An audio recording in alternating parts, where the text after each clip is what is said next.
Thank you very much. Thank you. I think I'm wired for sound. Thank you. Good evening, ladies and gentlemen. I'm excited. I'm thrilled that so many people took the time out to come out today, so thank you very much.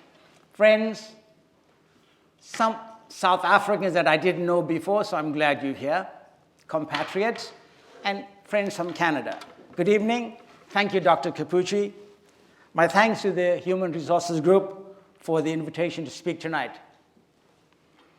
And a special shout out to all my colleagues for coming here, friends, as well as former graduates of Catholic Central High School.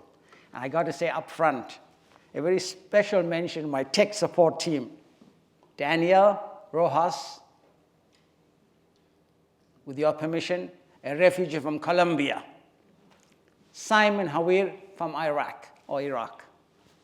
And of course, the duo of Andre and Julie, without whom this book would not have come to fruition. Now that's a plug-in for you guys at the University of Windsor. Without further ado, let me get into the talk.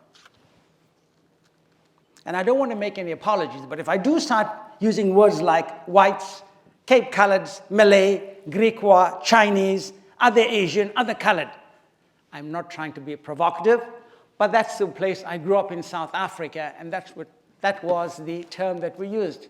Now this book qualifies that for me, my identity card. So if anybody typed my numbers in, they would know I was male, I was black, I was brown, I was Indian, I was colored, I was other colored. And don't forget, you were not left out too. If you from Canada had married somebody in South Africa, your white number would be number 10. And if you were a person of mixed race from Canada marrying somebody in South Africa, your number would be number 11. But that's all in your identity document.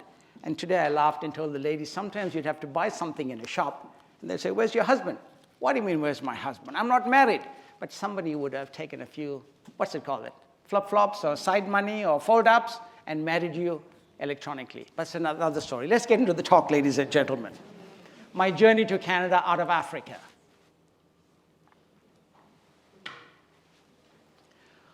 So more than 18 years ago, the Naicker family embarked on a journey of self-discovery and the realization of a boyhood dream. Like my ancestors before me, oh, I do talk faster. Somebody wants to say you're talking too fast, I'll slow down. So like my ancestors before me, they set sail out of India to make life in a strange and foreign part of the world called South Africa. They left to Africa to search for their own dreams. Who knew that one day the descendants of my family who left India in 1891 would leave South Africa like myself and follow my dreams to Canada? My ancestors would have been in South Africa now for 132 years. And I am the descendant of these first adventurers who left India for a better life in South Africa. So this long saga started on the 18th of October, fulfilling a dream that was started by my ancestors. And I landed in Canada on the 9th of August, 2005. My family arrived in South Africa from Madras, India, which is modern-day Chennai, on the 19th of December, 1891. And of course, they were indentured, aka modern-day slaves, to a guy called George Stewart on his farm in New Gelderland. That's not the one in the Netherlands now. That's in Stanger, Durban, South Africa.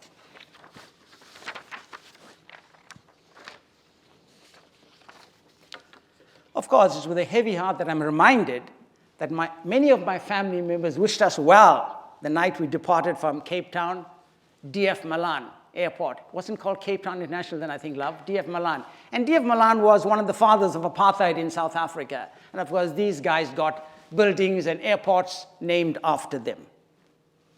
To date, I still cherish the contact with my family in South Africa. Sadly, many of them are no more. I am now the last Naicker standing out of a family of 9. Of course, their thoughts are never far away from me. And I'm always reminded of the sacrifices that my ancestors made in crossing into Africa from India. And of course, your history will tell you that Indians from India went to all parts of the world, wherever the British ruled, and in the famous saying, The sun never sets on the British Empire. So wherever the British went to colonize, they took Indians with them as modern-day workers, slaves, whatever word you want to choose. I normally carry a hanky, but all days I didn't bring one today. Handkerchief, in case you're wondering what I'm talking about. So, ladies and gentlemen, the life of an immigrant is fraught with many challenges. I'm telling you now, there are the same challenges in Canada, but I'll leave that for the second book. Like any other immigrant family, we worked hard to overcome adversities to create a better life for all of us. Most of all, Canadians and their citizens welcomed us with open arms, and I think we're fairly entrenched now into Canadian society. Magda and I have the world's best neighbors. We look out for each other, and we draw strength from them in times of weakness. As recent citizens, we continue to exercise our civic responsibilities and remind ourselves that Canada is a home for anyone who is willing to work hard and make sacrifices to fulfill dreams and ambitions. That's a little bit of hint saying that I've never missed voting in Canada, and I will not until the day I cease to exist. That's a hint about my life for not voting in South Africa. I can go on about the life in Canada, the journey of self-discovery, but I don't think that is the purpose of the talk tonight. But I do want to say, for my own little purpose, for Magda and I, my wife is sitting in the audience, we want to say mission accomplished. That's one of the chapters in my book. And I'm hoping that my descendants have been set free and they will spread their wings in Canada. I don't know why I get emotional, but that's the nature of me. So one day in the future, my descendants, my grandchildren, I have 2 sons, and they will also embark on their own journey of self-discovery. Their story will be an exciting one to read, but for now, I have my own story to tell. So book 1 has been published, hint. Book 2 is on its way. Daniel and Simon, I still need your help, as well as Julie and Andre. Okay, so the book. Each chapter in this book has a significance to me. As you read it, you will discover the life of a little boy growing up in Zululand. To pen these stories, I had to go back in time, way back in time. So I'm not sure if you read any parts of the book as yet, but you can ask me questions later on. It has been a passion to write all my life. The tales and the stories in this book have been fermenting in my head forever and ever. But it really got impetus when I got to England to finish my master's in 1995.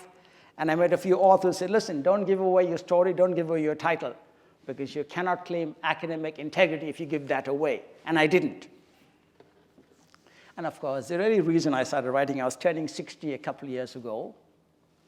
And I thought it's now or never. I got to pen the story. Writing was the easy part, ladies and gentlemen. But going back in time was the difficult part of all. There are some parts in this book that filled me with pain and regret and sorrow. And sometimes they were for myself, and sometimes for fellow compatriots from South Africa.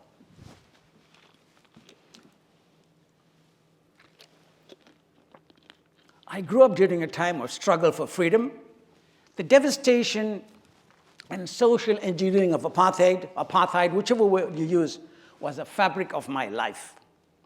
What would be totally abnormal for you appeared to be normalized for me as a way of life in rural Zululand.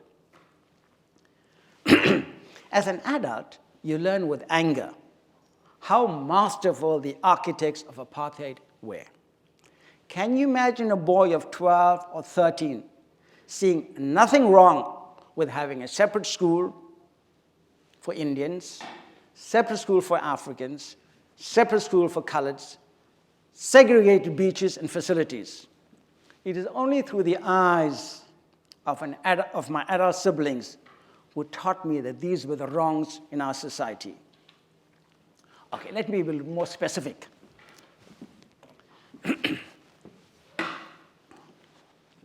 I gleaned all of these through whispered tones between our father and other adults in the community. What was normal to me was really an abnormal society. So whilst all of this is not written specifically or explicitly in the book, but by invitation of the university, Dr. Nelson, Dr. Capucci, I'm going to extrapolate and bring some of that out as I go through the talk. Now, when I wrote the book, my dear wife of 43 years, I got that right, said to me, when you finish the book, long after you're gone, whoever reads it should see the happy parts of growing up. They should not be bitter memories. And also don't, what's the word, the expression? Don't air your laundry out in public. There are secrets and devious stuff in my own family. I didn't want that to come out in the book. So let me start with book chapters. And I've just jumped around to different books just to try and, bring out what I wanted to say to you. My Mother, the Midwife, chapter 16. My mother was really the medicine woman of her village. My mother delivered babies of all races during the time of apartheid. And guess who was her medical assistant? Me, the boy of 10 to 12. I was that medical assistant. So every home she went to at night over the weekends, guess who got to tag along? Me.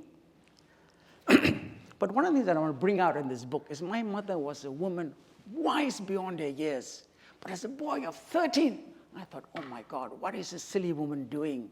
Here's Michael and Naicker running into the gum tree forest. Michael, go and bring this leaf, go and bring that guava leaf, bring that syringa berry leaf, or bring these berries. Because women came to my house to deliver babies, as well as she cured all ailments. But I was so smart at 10 and 12, thinking, what is this silly woman? And my mother would say, what is this stupid woman doing? But I didn't have the foresight to write down those recipes. I'll give you an example. As I was getting smarter and older, there was a program called Beyond 2000 by the New Zealand broadcasters. And my mother used to bathe women in guava leaves. You guys know what guavas are, right? It's a fruit. We'd have huge drums in the house, light the fire, boil the leaves, and then she'd bathe the women after they had a baby. But I just went along with my mother. She was wise beyond her years, and I'm thinking, what's this little things we're doing? I watched Beyond 2000, and guess what the juice of guava leaves or the guava fruit does for you? It is a natural painkiller. Now, if we gave all our soldiers that, they would not be addicted to morphine and heroin, but to guavas. How nice that would be. So that was my mother. And my little claim to fame is, I may have mentioned somewhere else, but I'm going to mention now since it's coming to my mind. My mother was a midwife. Now, I was born into a Christian family. My parents were Hindus long before I was born. So I want to claim heritage to that Hindu relationship as well. So when my time came to be born, my father worked 6 to 6, never went to church, went fishing every Sunday. When my time came to be born, there was no one there for my mother. So like typically in Shakespeare, my mother delivered me herself. So I came alone and I'm going alone. And she sent the family dog into the sawmill to fetch my father. Don't get angry, that's an English word, fetch. To bring my dad. And the dog went into the factory and barked and barked and barked, and my dad came home. And there was his prince. Well, that's my own connotation. Okay? I'll move on to another one. Next chapter is the unsung heroes. Who are these heroes? Sounds like a song, every generation throws up a hero, right? Now, in my town, there were these people who made life easy for us. My own town had such unique people. Our local doctor, White, was the vet, the dentist, all rolled into one. I hated going to Dr. McCall, but I loved his surgery for 2 reasons. That sucker that you get after he pulls all your teeth out. I was chloroformed on so many occasions, I have no idea. I dreaded that. But he had a huge estate with a little fence. I'd watch all the cows, the goats, and that peacock. He would never fluff his feathers open, but I caught it once or twice. But his right-hand man was an African gentleman called August. Who gives a guy a name like August? But I never thought about then. August was the official translator. I never thought about people's names until I went to the Cape of Good Hope, because I taught in Cape Town for 21 years. When I started teaching and playing sport with other races, when I say other races, not white, it's colored, African, and Indian, I discovered that people in the Cape had names that were January, Mr. February, Mr. March, Mr. April, Mr. May, Mr. June. I don't think, Magda, we ever came across a Mr. December. And of course, it is either January or January, because Cape is colonized by the Dutch. Now, does anybody know how these people got those last names? I know you know, because we had a chat the other day. So ladies and gentlemen, when slavery was taking place in the Cape, the Dutch had colonized Indonesia on 1562. The Dutch had colonized Cape Town on the 16th of April, or the 7th of April, 1652. Almost 100 years before that, they had colonized Indonesia, Jakarta. So when people rebelled in Indonesia, what did you do? You incarcerated them to the Cape of Good Hope as a punishment for speaking out. And so when they came there, and the Dutch landowners with those beautiful vineyards needed slaves, they got their batch of slaves. So if you came in January, then your name became January. If you came in the month of November, then you became the November batch, and that became your last name. So I was laughing to myself last time, I'm betting the Dutch guys were having so much of fun in December, they didn't want to buy slaves in December. So I'm guessing that's why nobody was called December. Now, to come back to Dr. McCall, I was an adult teaching in Cape Town, and I stumbled upon an article in the Reader's Digest. Yeah, I'm a big fan of Reader's Digest. And I read, a doctor from Scotland had made his way to Africa and settled in South Africa, and he even went back to Scotland to find a young bride.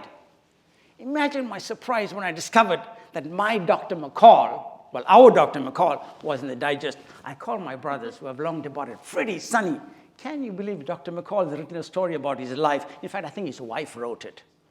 I think it was called The Pretty Petticoat or something like that. So that's why I couldn't make it his name. Now, that's the power of the written word, ladies and gentlemen. But I'm sad to say as well, while I'm praising this doctor, I often heard through my brothers that many of the doctors would pump water into the patients as an injection. Because you know us people, when I go to a doctor, I don't want to take the tablets, and I don't want to take the liquid medication. Doctor, give it me straight, man. Just give me the injection, and that will make me better. So doctors were getting fed up, or making money and pumping water, so they would take the syringe and give you injection. But listen, they got better, because today we call that a what? A placebo, am I right? Yeah, so we don't know. Maybe those doctors knew something I didn't know. Okay, so I'll move on from that. Chapter 15 of my book is called Lazarus. I know Dr. Kapuji is waiting for when he's going to talk about racial segregation. I'm coming to that. Chapter 15. My brother, who really inspired me to read. At the age of 10 or 12, my first novel was by Henry Charrera, Papillon Story. I probably read that book 4 or 5 times because he wanted me to read it in like, the first one took a month. The next time, no, it's not good enough, 3 weeks. The next time, not good enough. That was my brother. But my brother, one day from boarding school, we had a farm school, I'll talk about that later, was knocked on the side of the road and left for dead. Why did he run back from the boarding school? As I said to Mr. Fries, my brother liked salted fish. He had forgotten it at the boarding home. Ran back, got it, focused, got knocked by a car. Left on the side of the road, age 13 or 14. And of course, this was a time we were living where black lives didn't matter, neither did brown lives. So he was covered in a blanket and left on the side of the road. But word had gone to ZSM. ZSM is a Zululander sugar mill. My uncle who worked at the sugar mill heard that an Indian boy was knocked on the road and is dead, and he had a feeling it could have been his nephew. He got there. And true to his word, Uncle Samson was Uncle Samson. He brooked no nonsense from anybody. He saw his nephew there. He lifted the cops and said, "Take my nephew to the hospital," which they did.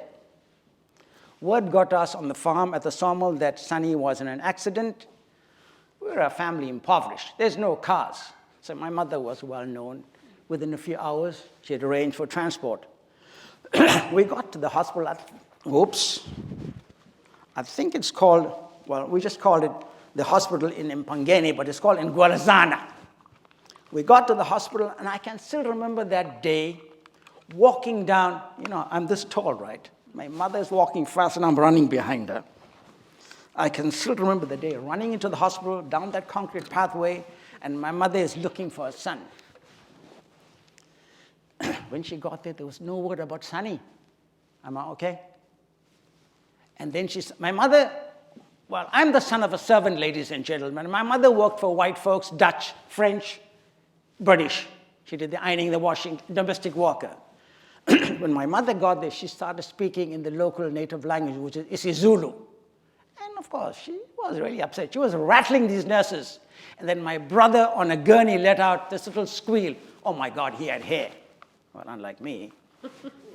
And so my mother got him, and within a few minutes, he was admitted.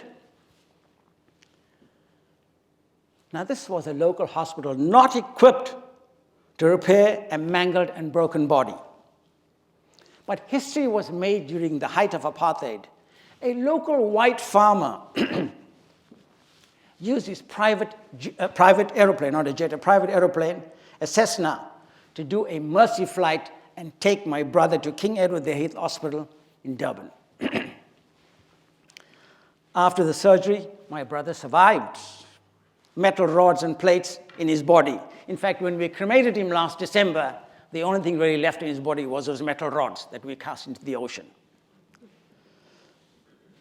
But despite all that racial inequality, there were good people of all races in South Africa. And I just want to make that clear, because here was a man who took his time, took his plane, and took my brother to hospital. Two little jokes on that. My brother was tall as anything, probably the tallest in my family. When he got to the plane, he says to the local police, "I need a smoke." My brother smoked from the age of 13 till the day he died. That's not a promotion for smoking now. And he tells the policeman there, "I'm not getting into the plane. Can't walk. I'm not getting in the plane till I have a smoke." Would you believe they acquiesced? They let him have the smoke. Then they couldn't fit him in the plane. And then he's mumbling, I'm sure it wasn't in English, with nice, foreign French language, "Get the seats out," which they did, and put him in. My brother lived for 57 years after that operation. I always saw the farm with this plane. It never occurred to me that this is where my brother's fate lay with his family. So when I wrote this chapter on my brother, I said, you had a Saving Private Ryan moment, that movie. Mm-hmm. What did you do with your life, Sonny? Brilliant mathematician. Hope you can edit this, but lazy as hell. When I would visit, my brother would say to my sister-in-law, "Michael's coming, start painting," because my brother, he's going to join hands and start painting. So my only regret is that my brother did not find this farmer and say thank you. I begged him. I pleaded, "Sonny, let's find this white farmer, because we don't know who this guy is, but maybe his generation of descendants will need to know this is what our father, our grandfather did during the height of apartheid." So last December, I was planning to go home. We booked the chalets, I paid for the adult beverages, and I was going to tell him at the side of the beach that you messed up. But he had the last laugh, because my brother passed away on the day I arrived. So I didn't get a chance to shout at him. And Magda says, "You know what? For all your life, you showed that respect. Maybe God had a way of saying, let him go without offending him now." So maybe one day, I get a chance to say that.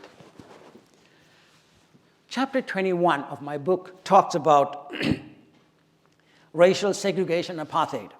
Some of you say apartheid, same difference.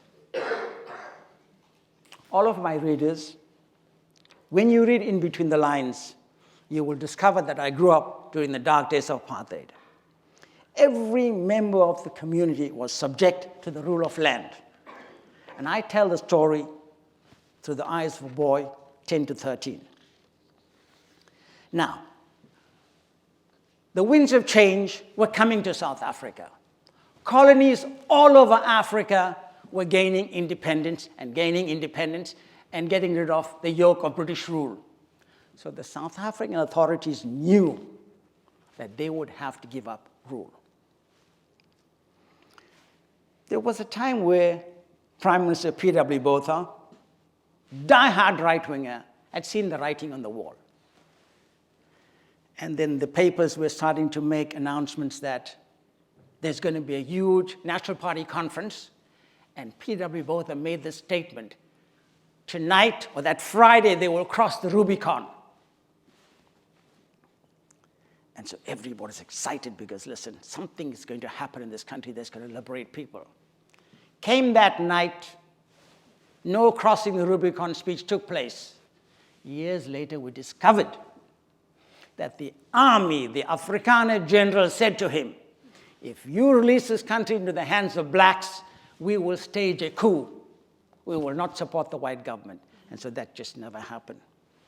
But fortunately for us, another white leader had come into power, F.W. de Klerk, who won the Nobel Peace Prize with Nelson Mandela, the man who released Nelson Mandela and said, listen, let's have a negotiated settlement, because South Africa is probably the only black country in Africa that had a bloodless revolution. And fast track backwards, about 25 years ago, my brother said to me, that doesn't work like that. If blood has not been shed, you'll see it in 25 years. So ladies and gentlemen, one of the reasons I'm standing here is because I didn't want to see that bloodshed that is kind of taking place in South Africa now. So I kind of moved away. So Sonny is forgiven because he was prophetic in that way. That's for the other book. So ladies and gentlemen, I move on to the next chapter, the role of the religious community in South Africa. Within the South African diaspora, we came from lands all across the world. Whether it's North Africa coming to the southern part of Africa, or whether you come from England, Holland, or Britain, or Malaysia and Singapore. Now, the British colonized the north part of South Africa, hence my speaking English. The Dutch colonized the southern part of South Africa, hence people of the Cape speak in Afrikaans, which is a mixture of Dutch, German, and the local dialects of the San and the Khoisan people, which has now become a lingua franca for people, and it's called Afrikaans, and is an accredited university subject.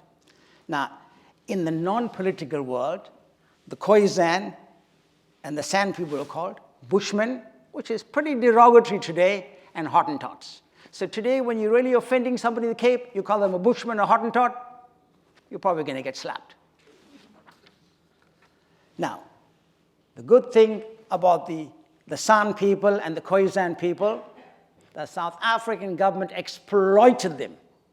They're one of the best trackers in the world.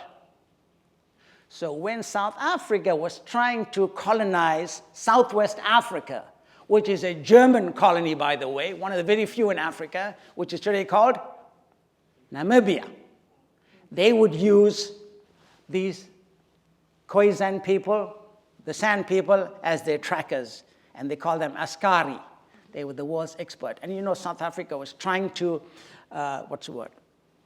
my party, the ANC, was trying to destabilize South Africa. The ANC had their own armed wing, Umkhonto we Sizwe, and they were coming into South Africa via a tiny piece of land called the Caprivi Strip and Southwest Africa. And so South Africa had all young white men conscripted into the army. It was compulsory, and they would then block the offending. Somebody's terrorist, somebody's freedom fighter. coming into the country.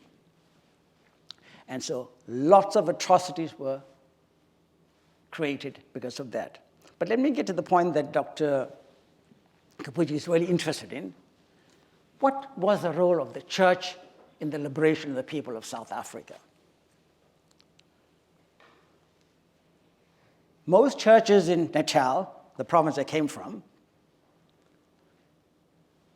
most preachers preach in either English or isiZulu. We just say Zulu.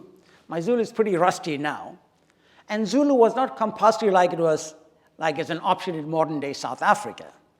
My entire church life, that I heard sermons in English, or when Pastor Masuku came, he spoke in English and Zulu. And by the way, my little Protestant church back in the day was called Bethlehem Assembly. And in the true Bethlehem style, my mother fed all the races who came to preach at our church on a salary that my father had of £5, which is about what? 10 rands, which is about $2. Just an FYI, there was a time in South Africa where the South African rand, for one South African rand, you got $2. That is when we had gold. In 1975, the powers that be decided that we will scrap the gold standard. You don't need to put gold aside to have money in the bank. And so South African money collapsed. But that's another economic story. I won't get into that today. So many of the preachers who came to my house, white and black, would be fed by my mother. I never heard any of these preachers talking about liberation theology, liberation politics. But what they did do was convert and educate largely the people on my town. They preached in a church hall, which on Monday to Friday was my school, a discotheque on Saturday, and the pastors would be so upset with Naicker's son because I was their official custodian, cleaning up for the church, cleaning up for the school, for no pay. The only reward I got is going to the discotheques on a Saturday, little boy of 13, dancing with everybody else, and I still like to dance right now. I still do that, but that was my thing. And then on Tuesday and a Thursday night, the Bodusing family of Stanger would board a train and come to show us the latest Bollywood or Collywood movies. So that's what the church hall was. Now, I can't remember any of these preachers talking about liberation. But I was a boy of 10 or 13. Maybe they did, and I just didn't eavesdrop enough. But to get to the point, Dr. Capucci, the churches played a major role in the demise of racial inequality. Maybe at that time, a white pastor coming from England wasn't going to talk about, liberation because he wanted that permit to go to a black area and preach. As an FYI, we had a few white teachers in Indian schools, African schools, and colored schools, and I didn't know this. They got danger pay. My God, black people worship white teachers. Colored people worship racial, and they got danger pay for having a great job. I didn't know this till I was teaching in Cape Town. Imagine getting danger pay to do a job you love. That's a hint for us here, eh?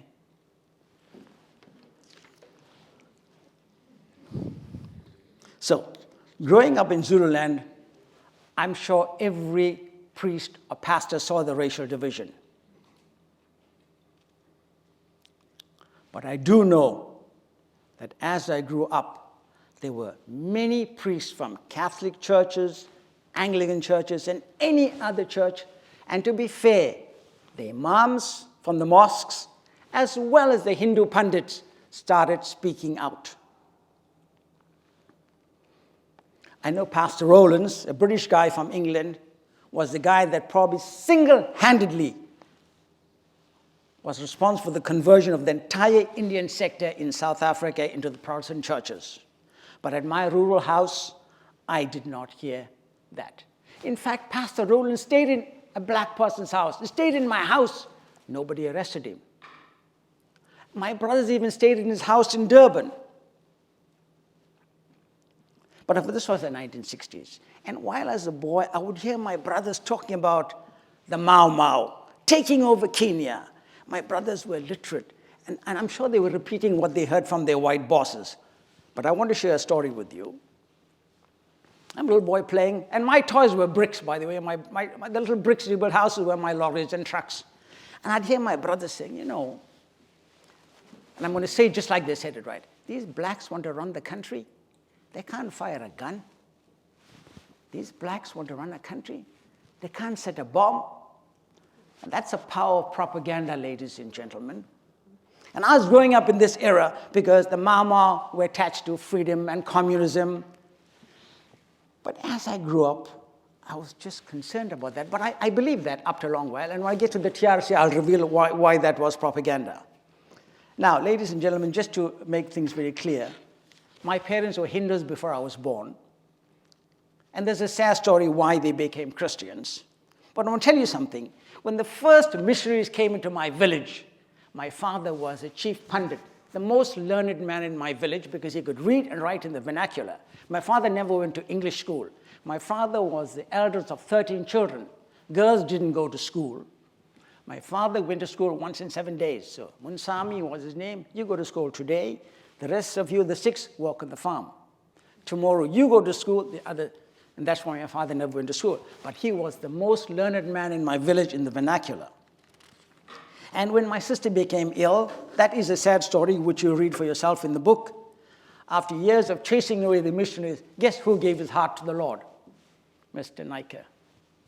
And of course, so then, how do I say this? And then I was born in my father's twilight years. I was called a gift. Some people call that a mistake. But my parents were excited because they were now Christians and there was a child born into Christianity. But something as a child told me there was something not right in my village. You had the sixth sense because all the homes were Hindus. One Indian family, and the family next to us, Uncle Adam was Muslim.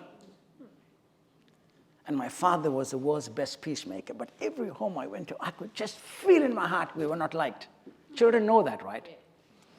But, as a little boy, I went to every house. I got into everybody's business. I got into every temple prayer. Not because I was worshiping their gods, but because I liked the food they made. And of course, over the years, I think hearts melted and my family was welcomed back into the fold. But for a second reason, nobody could read the Indian scriptures. How do you know when Deepavali is coming?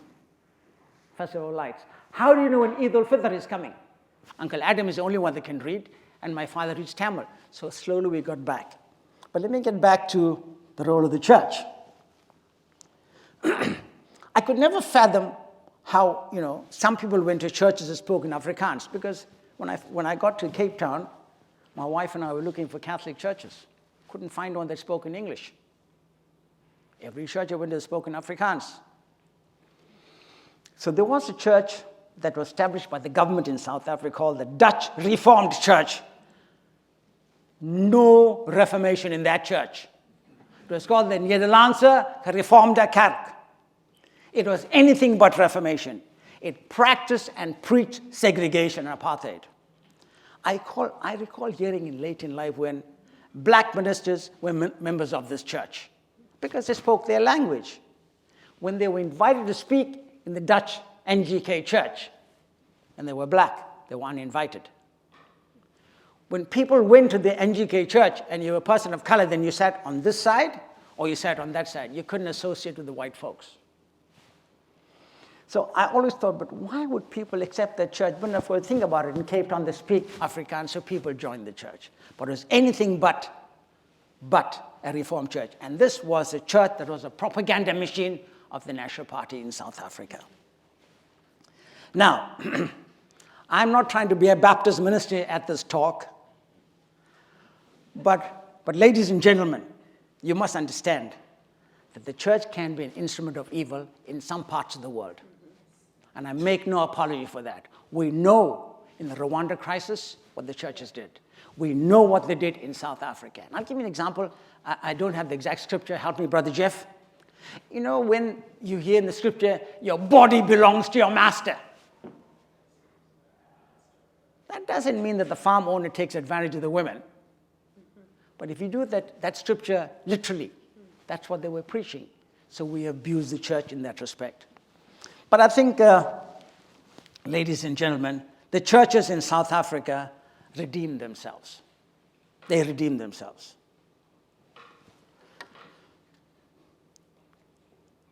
Just before I get to that, let me talk about my own little experience in Cape Town. When Magda and I moved to Cape Town, we went to Mass every Saturday in St. John's in Chatsworth, sprawling Indian township. There was no Indian area in Cape Town, as it were, because that wasn't... The only people who went to Cape Town as Indians were to do the bar jobs, right? I'm not sure why Indians are good barmen. But anyway, when Magda and I got there, I was teaching in Cape Town, and we wanted to go to church every Saturday or Sunday. We had no car. So Magda would walk into Elsie's River, which is a large, sprawling, colored township. We'd walk through, and then after a couple of weeks, somebody said, "You're taking a chance walking with your wife in those gangster areas?" Holy Lord, did I get a fright. Initially, you're gung-ho, you're walking, you're not afraid. Then I said, okay, we're not going there. And they were all speaking Afrikaans. And there was another church called St. Clair's, which was too far away. And there was only one Catholic member of my staff. And he'd figured to pick him up every other Sunday. We were getting fed up. Then Magda used to work. And on a Saturday, I liked just walking up and down. Magda's job. Then one day, as I'm walking on the longest street ever in South Africa, Voortrekker Road, named after the Voortrekkers that came in there, I looked up and I saw a nun. I said, "Sister, help me. I'm looking for a Catholic church." And she said, "My son, there's a church right across here, Immaculate Conception. That's the church we fellowshipped for all our lives till we left Cape Town." Why am I telling you a story? It was just my sheer luck. And of course, the link to Voortrekker Road is Howard Road. Everywhere in Canada, there's a Howard Road. It never ends. Now, in Cape Town, where I taught for 21 years, my priests were Irish. They were very vocal about the wrongdoings of the South African government. This was the 1980s. And I recall on many occasions where the priest was reading a letter from the Pope or the Bishop, my white parishioners would get up, castigate the priest, and leave. But I must say, ladies and gentlemen, kudos to Father Rafino, Father Bartholomew, Father McCartan, who kept the calling of the church and spoke out about atrocities as well as supporting the liberation movements in South Africa. Likewise in Durban, excuse me, ladies and gentlemen, we had Archbishop Dennis Hurley and my brother-in-law, Magda's brother is named after Archbishop Dennis Hurley, who took on the might of the regime on behalf of the Catholics of Southern Africa as well as in Cape Town. Now, ladies and gentlemen, when we protested in Cape Town, I wasn't the world's biggest advocate or activist. I was a scaredy cat. I must be honest with you. I was afraid of getting shot. So when we protested, we started on one side of the city. We shut the city down on many occasions. Teachers were the vanguard of protest. But we knew that when Archbishop Desmond Tutu was with us, or Archbishop Desmond Naidu was in the front, or one of the imams, and all the imams showed up, all the pundits showed up, they were the vanguard of the marches. No policeman was going to dare to shoot the arch. And so we knew the arch was taking one for the team. Now, ladies and gentlemen, we were very vulnerable in these peaceful marches. Most often, the priests would let us come. Our final stop would be the Anglican Church in Cape Town. Because you'd go into the church, you'd hear the sermon, a political sermon from the arch, and of course, when you dispersed, the cops didn't know whether you went to church or you were marching. We were afraid. And I was saying to somebody in the staff the other day, ladies and gentlemen, we had all sorts of television coverage. But sometimes I wonder now whether that CBC was really CBC from Canada or CTV from Canada or CNN. Because the South African forces are very smart. Because my principle, by luck or default, father had passed away and he owned guns. Very hard for black people to get guns in South Africa. But when your family owns one, you can get it by inheritance. So when my principal ended up getting his father's gun, he applied for a license, which was pretty good to get it. He was summoned to the police station. They were asked, what were you doing on, for example, the 18th of October, 2023 in Kales River? He knew where he was. I knew where he was too. We were on a march.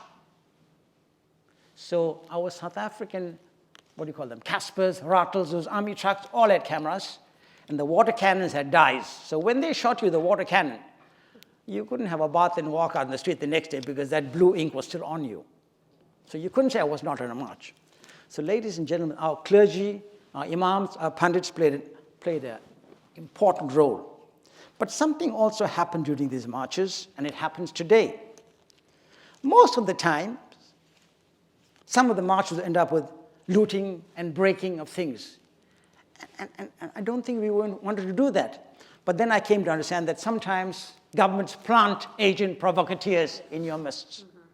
They want to give your marches a bad names, and these are things you have to be careful about. And of course, let's be honest, sometimes these Tsotsis, these youngsters, were purely joining the marches so they can loot and do the wrong things.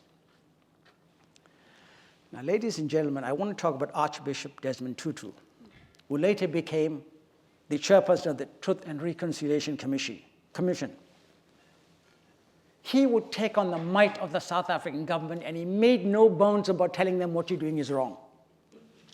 And he was pleading for democracy for everybody. But I also want to tell you, ladies and gentlemen, the World Council of Churches and various synods called for the unbanning of political leaders, as well as garnered international support for the liberation of South Africans. So today, I'm telling you, I'm thankful to, not you, your father, your mother, and your grandparents. Had it not been for them, South Africa would not have been liberated today. And I know your father-in-law was quite involved with the liberation of people in South Africa. So it was pressure from religious groups that brought about democracy. I also want to tell you something else, that those very people that castigated the old regime for doing the wrong things did it to the new South African government as well. The Arch did not hesitate to tell the modern, liberated ANC when they were doing something wrong. And for that, we must give him credit. So much so that he was a little upset with the modern government that we have in South Africa, that he called them out when they were doing something wrong. And I don't have this on authority, but I know when he died, he did not accept a state funeral from the South African government. A man true to his principles from the start to the very end. Now, the Arch, love him or despise him, was a true patriot, and so much for his family. Separate schools and universities. Chapter 12, chapter 23 of my book. I am a product of that institution. In my book, I allude to separate schools. I went to an all-Indian school, all-Indian college, dropped out of an Indian university. Now let me localize that for you. Imagine the University of Windsor is only for Indian students. Hello, it's already there, only Indians in the school, university anyway. Thanks to India. Shriran.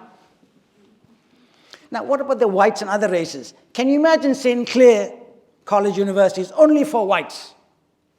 And I just made a new university, Tecumseh University is only for blacks.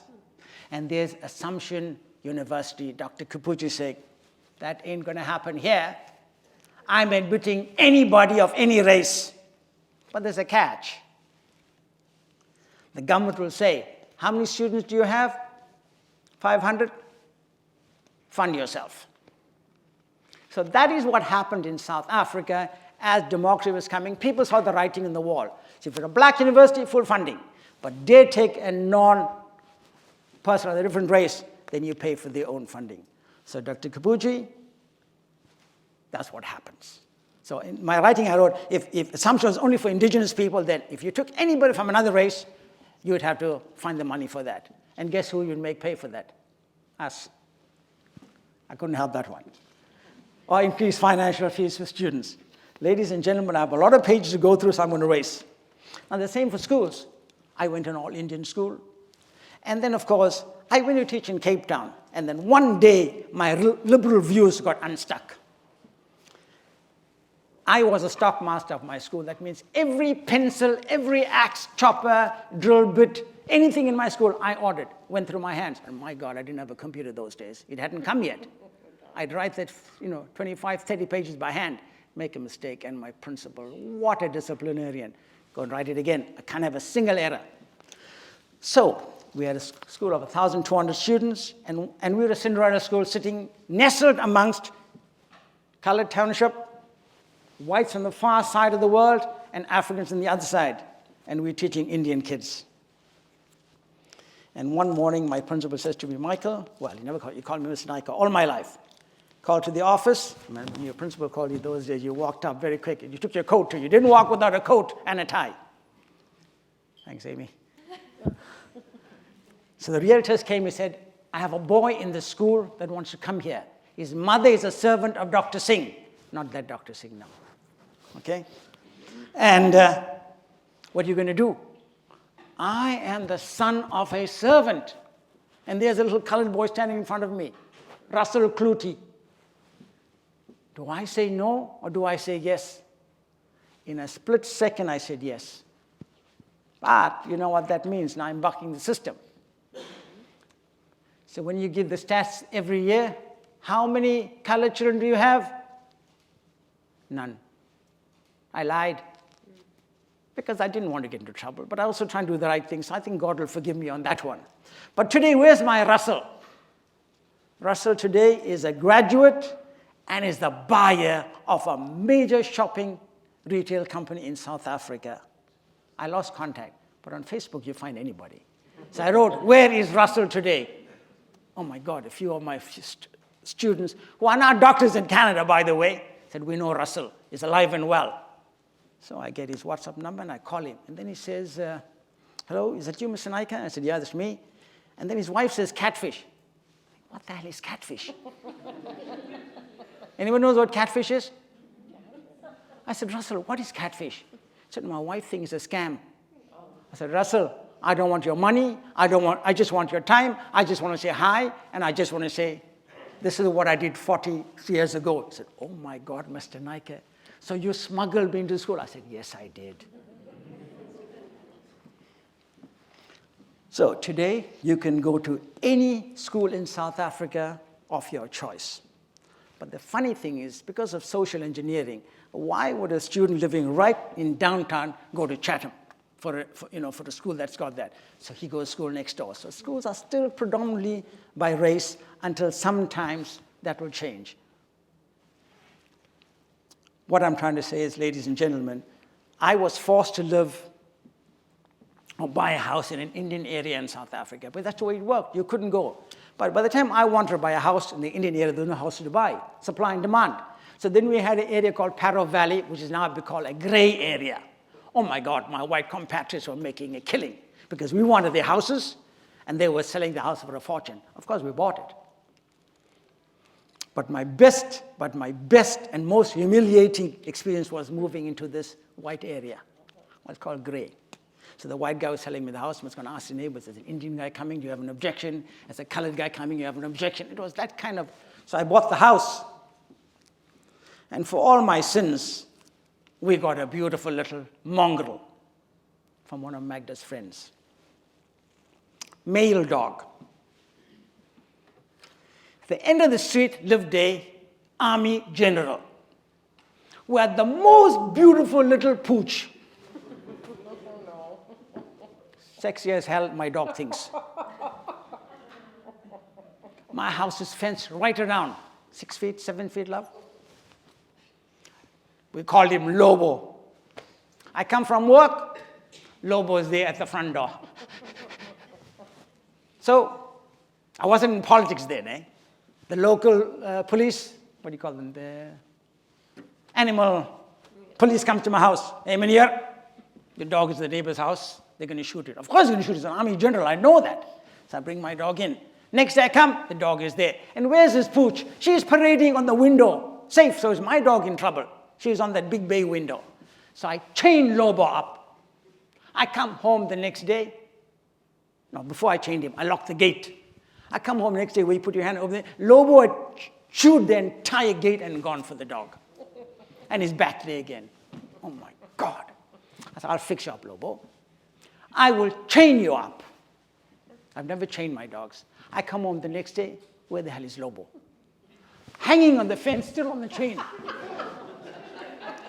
That's the power of women, ladies and gentlemen. And now I'm at University of the Western Cape. I went to teach with a diploma, right? In South Africa, you teach with a diploma. And then I got my first degree at the University of South Africa, correspondence with the right-wing lecturers. I survived. I didn't get my history 3 because I wasn't answering the way they wanted. I failed that. I got my English 3. That's okay. Shakespeare and love and all that. You're okay with that. I'm at the University of Western Cape, which is a university for colored people, but they took everybody. We called it Bush, because it's a Bush university, because not the white university. Very liberal university. If you wanted to be in South African government, you went to the University of Stellenbosch. That's a right-wing university. If you wanted to be a liberal white student, you went to the University of Cape Town. And that was too far, you went to University of Western Cape. And all my white lecturers said to me, you need to wake up, Michael.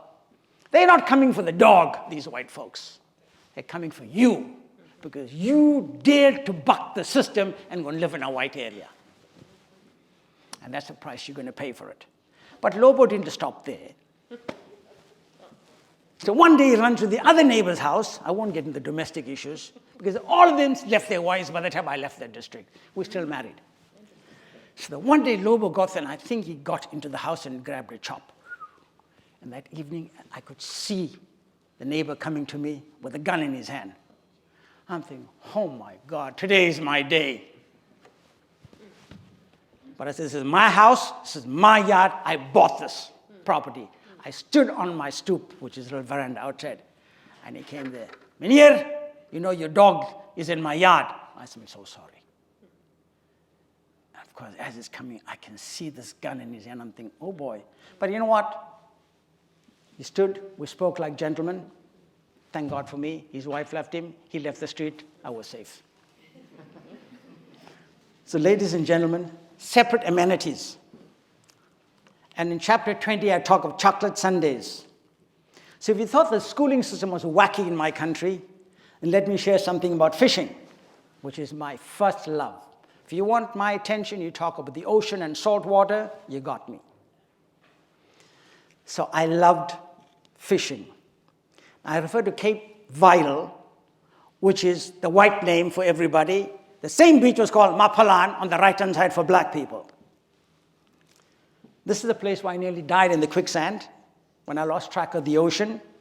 I was walking like a strandloper. That's the other name for the San and the Khoisan people of South Africa. My dad fished, catching the supper, and I hunted the entire day, hills and valleys looking for crabs.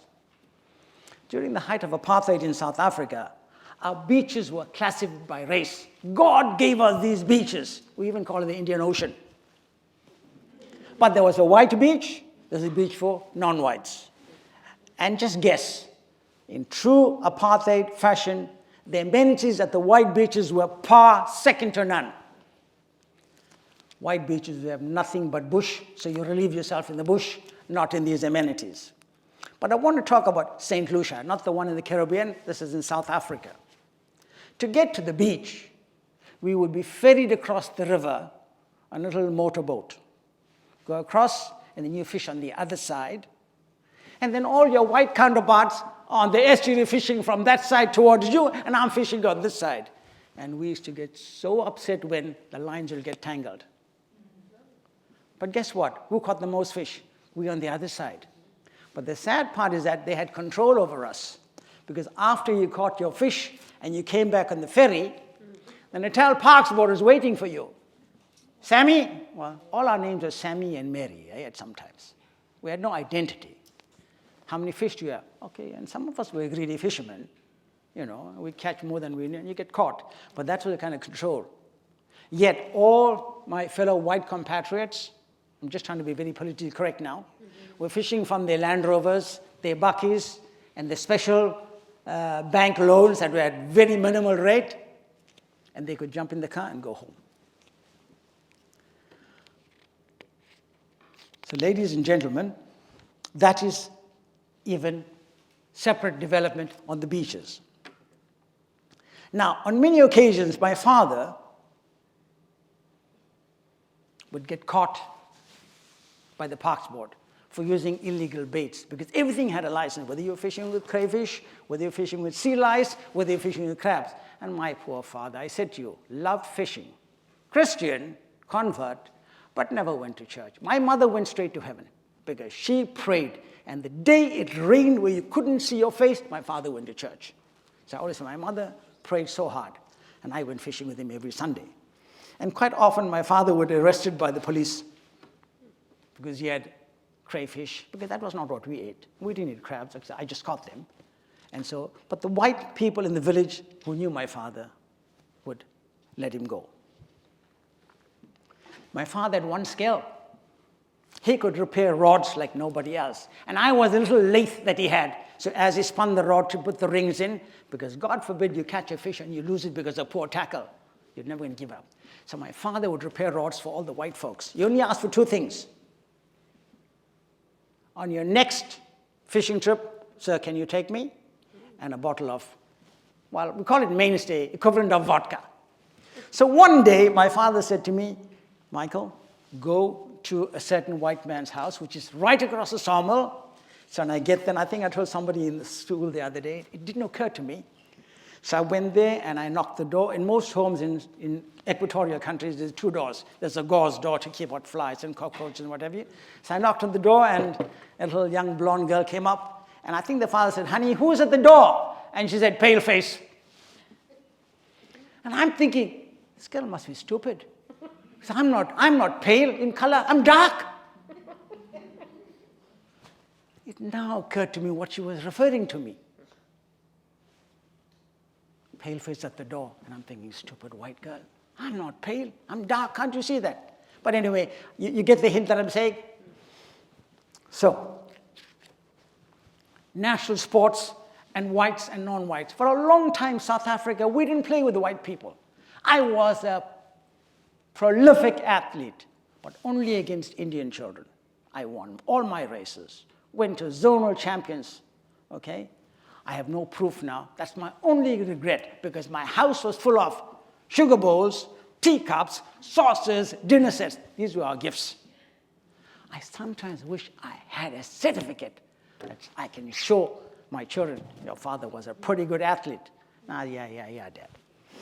Okay, so for many years, we didn't play with our white counterparts, and that is how SACOS was born, South African Council on Sports, because people were saying, we're not playing with white folks, because how can you let us play sport with you, but you can't vote with you? So we said, no normal sport in abnormal society.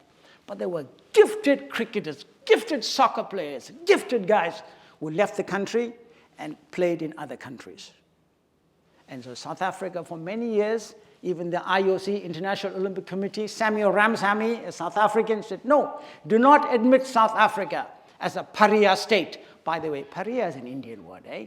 You guys say pariah. It's an Indian word meaning low caste, outcast. So that's why South Africa was never admitted to play. You know, when we first got back in the Olympics, we had to run with a flag that was not South African. So that is how SACOS was born, saying that you're not going to play sport. And you know, many of the countries came and played in South Africa. We call them the rebel teams. You know, they came. The South African government was very smart. They knew sport unites people. So what they do is, you know, the companies that they own parastatals, like let's say Enwin in this country is owned by the government. South Africa owned Eskom. South Africa owned Armscor. South Africa owned SA Breweries, the biggest breweries in the country. So what they'd say to the manager, pay these players to play. Imagine players coming to play cricket in South Africa, $1 million per player. They came and played. We watched it, but it was rebel teams. But they got punished in their own countries, and thanks to those countries, they never played again. But of course, we wanted to be one non-racial country, and that came after a long, long time. Now, growing up in Kwamba during apartheid, chapter 9, 19 and 26, ladies and gentlemen, I grew up with Zulu men. Let me describe what a hostel is in Kwamba. Oh, that's me. A hostel in Kwambonambi was called a compound. Not the compound of the Kennedy clan in Boston, Massachusetts. Not the compound of some David Koresh in godforsaken Guyana, the cult people. A compound was a wooden iron building, and I walked in all the time because everybody loved my father. My father loved driving the Zulu. That's a Freudian slip. Let me just talk about Zulu boys. Imagine calling a grown man a boy. That is what happened in South Africa. Grown African men we called, come here, boy. You see it in the southern movies as well, right? That was the Freudian slip. Can't happen. So my father said, Michael, go and call Petrus, go and call somebody, or bring them. I'd walk into the compound. Ladies and gentlemen, a compound housed 12 to 15 African grown men. Their beds were made of concrete. Okay, maybe it's Africa, it's warm, but still, can you sleep on concrete beds? That is what the beds were. Where were their wives? Their wives were in a location or a reservation far, far away. The men were there, and where were the toilets? All outside. Why was I in the compound? Apart from calling somebody, was because I went to the compound because some of these guys were skilled guys in making shoes, repairing shoes, and making those, oh my God. The Zulu men were skilled in making cars. They could make cars out of wire, and I would go and buy them and come home. Now, when you read in the paper, there's lots of faction fighting. So all of you are living in a compound, all guys, and then you hear, oh, Michael said something to my wife at the water trough back on the location. So when I go home, vengeance is mine. So that's how the fights take place. So you put men in this unconditional acceptance of living. And of course, men will be men all over the world. That is why all the other atrocities take place, because they don't have their women folk with them. So, a little snippet of population control in South Africa, and I'll come to the TRC later and divulge that. The African men and women who went to work would make a gruel out of corn, maize, mealie meal, thin, diluted with sugar or sometimes curdled milk. That was their sustenance for the entire day. It's called maheu. Now, ladies and gentlemen, all of a sudden, the government started making this for the workers of the country. Maheu was now bottled and sold in those little, like milk containers. And then I would hear people saying, we shouldn't buy that from the factories because we think the government is chemically altering the drink to make men sterile.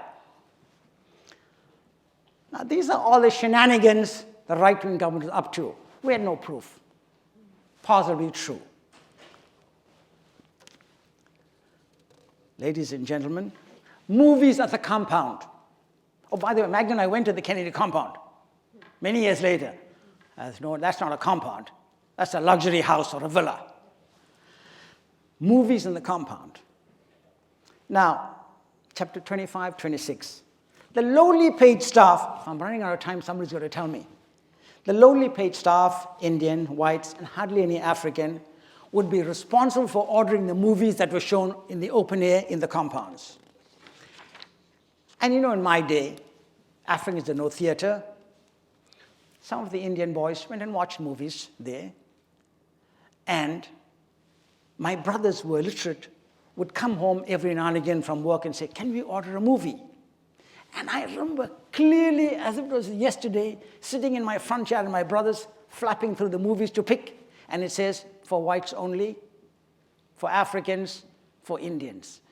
And man, I loved reading cowboy stories, cowboys and Indians. We had books at home and books, not because we were rich, because when I grew up, in 1961, compulsory education came in for all races. Before that, there was no such thing as compulsory education. You keep your child at home.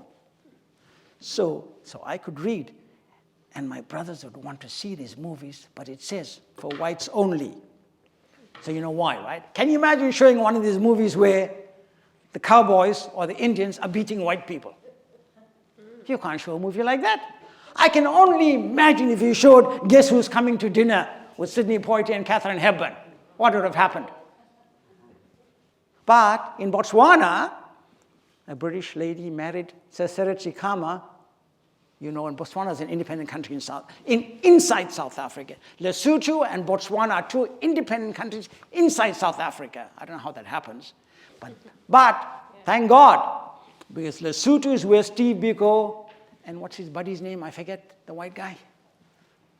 Anyway, who escaped, because the South African forces had no mercy in search and destroy or hunt and kill. That was the expression. That's how he got away. So imagine watching a movie like that. So ladies and gentlemen, and then sometimes when you went to watch a movie, all of a sudden you see a blank on the screen, right?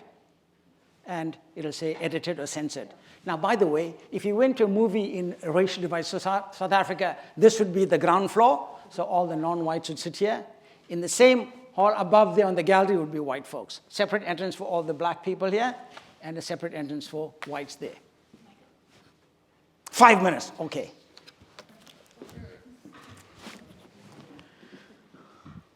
Employment. I went to a state-aided school, which means the boss, in his own way, paid for some of education.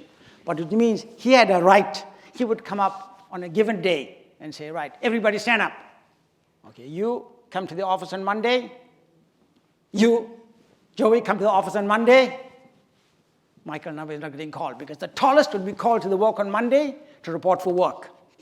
Whether you were standard 3, standard 4, standard 5, that was the end of your education. But the funny thing is that on that particular household, there would be joy, because your father's salary of £5 now it might become £10 with the second son working.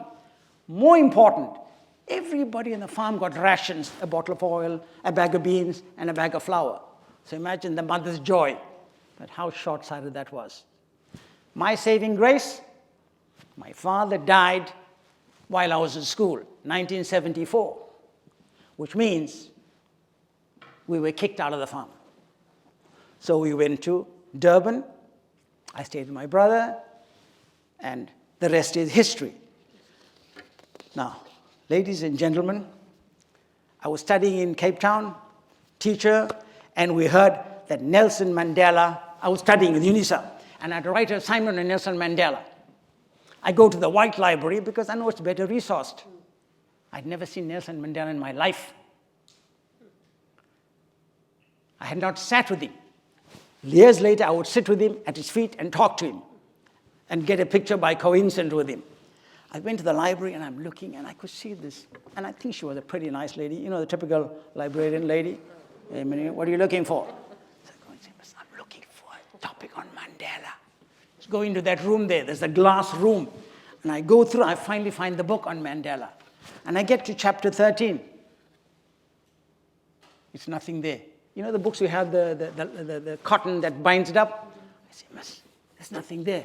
And I'm sorry, that's been taken out, censorship. So all I do is write an assignment on Nelson Mandela, from what I've heard from the comrades. That's all you could do. Now, that power of censorship would fade away. And by the way, talking about names, Nelson Mandela, that's not his name.